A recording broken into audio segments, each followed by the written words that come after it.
Pembangunan gedung B dan C Fakultas Kedokteran Universitas Muslim Indonesia resmi dimulai.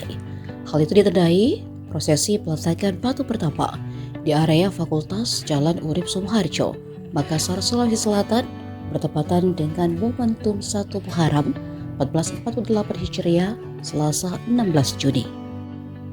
Ketua Pengurus Yayasan Wakaf Umi, Prof. Basura Mokhtar, yang mengenakan helm proyek, menjadi tokoh pertama meletakkan batu. Prosesi dilanjutkan Rektor Umi, Prof. Hambali Talib, Ketua Pembina Yayasan Wakaf Umi, Prof. Mansur Ramli, dan ditutup Dekan Fakultas Kesehatan Umi, Dr. Nasruddin Andi Papaware. Kalau hari ini diperintahkan batu pertama, boleh hari ini dilubuhkan juga. Bismillah, kita sudah siapkan semua, sudah di ini. Dan mudah-mudahan Allah meridhai atas perhiasan dan universitas. Semoga gedung B dan gedung C ini bisa kita selesaikan.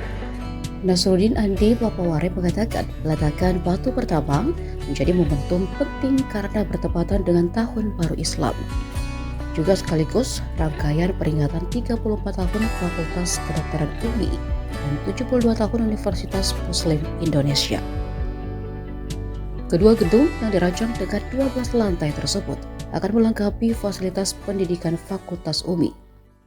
Download Tribun X sekarang, menghadirkan lokal menjadi Indonesia.